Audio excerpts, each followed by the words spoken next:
கனவு நனவாக. காஞ்சிபுரம் மாவட்டம் உத்திரமேரூர் சுந்தரராஜ பெருமாள் கோயிலில் நின்ற அமர்ந்த கிடந்த கோலங்களில் பெருமாள் காட்சியளிக்கிறார். அத்துடன் 3 தளங்கள் கொண்ட இக்கோயிலில் பெருமாளுக்கு 9 சன்னதிகள் உள்ளன. மூலவர் மீதுள்ள அஷ்டாங்க விமானத்தை வலம் வருவோருக்கு கனவு நனவாகும், தடைகள் விலகும்.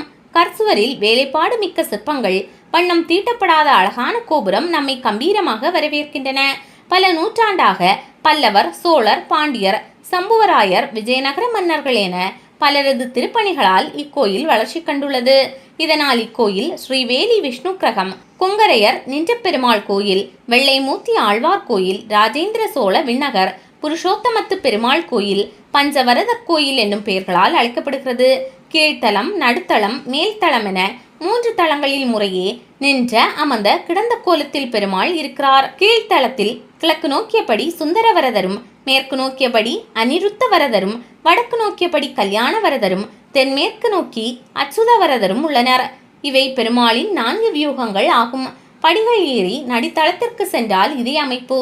கிழக்கு நோக்கி வைகுந்த வரதர், தெற்கு நோக்கி கிருஷ்ணன், அர்ஜுனன், மேற்கு நோக்கி நரசிம்மர், வடக்கு நோக்கி பூவராகர் சன்னதிகள் உள்ளன.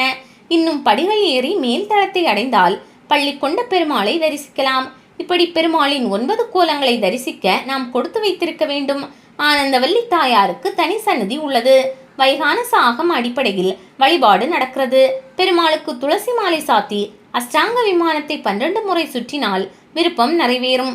மூட்டு சம்பந்தமான பிரச்சனை உள்ளவர்கள் 5 வகையான தைலங்களை பெருமாளுக்கு சாத்துகின்றனர்.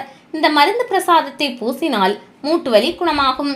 உத்திரமேரூர் என்றதுமே நினைவுக்கு வருவது சோழர் கால உடவோலை முறை.